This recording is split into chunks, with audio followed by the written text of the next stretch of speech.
Afaq New Sun series Keep Learning at Home, Grade 7, Subject English, Chapter 4, Major Concepts। इस chapter को पढ़ने के बाद स्टूडेंट्स इस काबिल हो जाएंगे कि वो क्रिटिकल थिंकिंग के साथ इंटरेक्ट कर सकें, यानी क्रिटिकल थिंकिंग क्या है इसके बारे में जान सकें, एनालाइज कर सकें फीचर्स को of an affective topic sentence such as specific words, vivid verbs और मॉडिफायर्स को, और इसी तरह पैराग्राफ में क्रोनोलॉजिकल ऑर्डर क्या होता है, कैसे डिटेल अरेंज की जाती हैं, बायोग्राफी क्या होती है और कैसे लिखी जाती है, और इसी तरह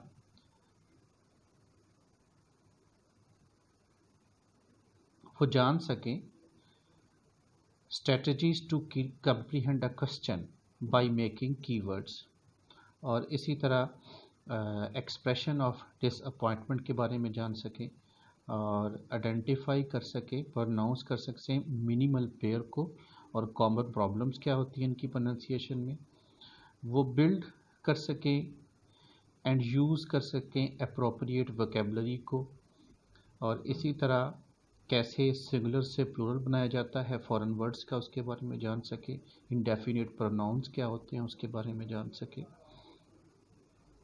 मॉडल वर्ब्स क्या होते हैं और उनको कैसे इस्तेमाल किया जा सकता है इनके बारे में जान सके, कंपैरिजन पैराग्राफ कैसे लिखा जाता है और उसमें सिमिलीज को कैसे इस्तेमाल किया जाता है इसके बारे में जान सके, और इसी तरह एनालाइज कर सकें क्वेश्चंस को to write an effective and focused answers. अच्छा जी, ये इसके बाद हम अब इसकी एक छोटी सी समरी आपके सामने बयान करते हैं। पोइट ऑफ नेचर ऑब्वियसली इस लेसन का नाम है, यूनिट 4 है ये। इसमें वर्ड्सवर्थ के बारे में हमें बताया गया है। वर्ड्सवर्थ बेसिकली अप्रैल 7, 1770 को नॉर्दर्न इंग्लैंड में लेक डिस्ट्रिक्ट में पैदा हुए थे और उनकी मदर उस वक़्त जो है ना वो सिर्फ जब वो 7 इयर्स के थे तो उनकी मदर की वफ़ात हो गई, और जब वो 13 साल के हुए तो उनके वालिद की भी वफ़ात हो गई जो कि एक लॉयर थे। अपने फादर की डेथ के बाद वो अपने एक अंकल की गार्डियनशिप में चले गए, और वहाँ पे वो एक स्कूल जिसका नाम हॉकशेड स्कूल था, यानी ये एक गांव था हॉकशेड के नाम से, वहाँ पे ये स्कूल था, वहाँ पे पढ़ने लग गए। और उनकी बॉयहुड की बहुत मेमोरीज़ उनकी पोइम्स में हमें मिलती हैं। बहुत सारे ऐसे पहलू हैं जो कि इसके बारे में पॉजिटिव हैं, और बहुत सारी पोइम्स में इसका ज़िक्र भी किया गया है।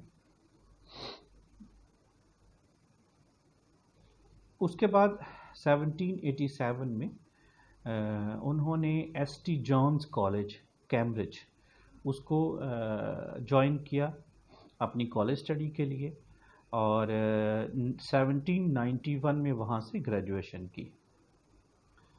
और इसी अरसे के दौरान नेचर के साथ जो उनका लव था और एप्रिसिएशन है वो वक्त के साथ साथ बढ़ती गई और हाईएस्ट लेवल तक पहुँच गई। 1795 में वर्ड्सवर्थ को एक चांस मिला कि वो अपनी छोटी बहन डोरोथी के साथ रह सके, और इसी साल में उनको चांस मिला कि वो एस.टी. कॉलेज के साथ मीटिंग कर सके, और दोनों ने डिसाइड किया लिरिकल बैलेड के ऊपर काम करने का, जो कि उनकी एक मशहूर किताब है जो 1798 में पब्लिश हुई। Sorry, one of Wordsworth most famous poem Tintern Abbey was published in this work. ये मशहूर पोइम है जो कि लिरिकल बैलेड के अंदर पब्लिश हुई थी, और इसी तरह एक और पोइम थी उसके अंदर, the rhyme of ancient mariner.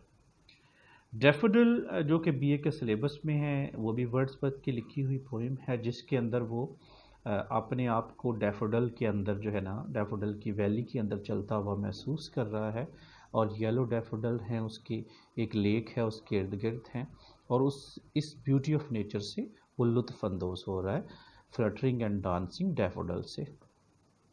I wandered lonely as a cloud the that floats on high over vales and hills.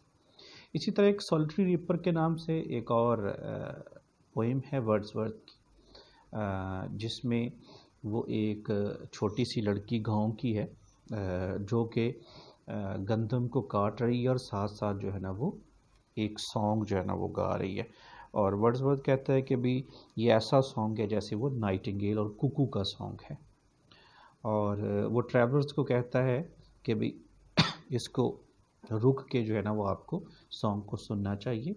और वो अप्रिशिएट करता है गर्ल को who is calmly enjoying the beauty of nature alongside his work, जो कि कुदरत की इस ब्यूटी को एंजॉय कर रही है।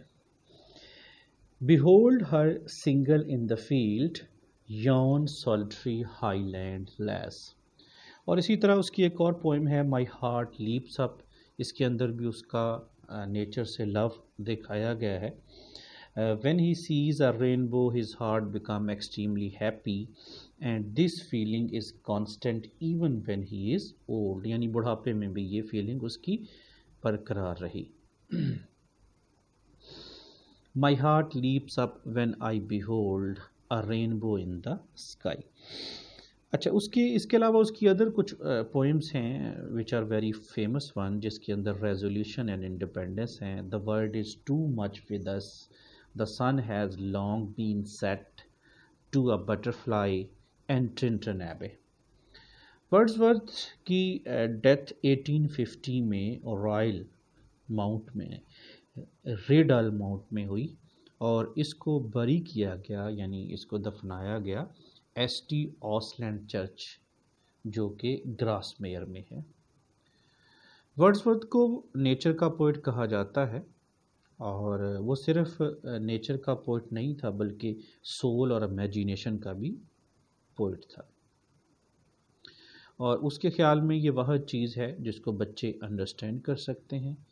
और उसके लिए nature was an eternal source of great comfort and strength. He always conceive nature as a living personality, यानी उसकी पर्सोनिफाई करता था उसको। So this is all about the lesson.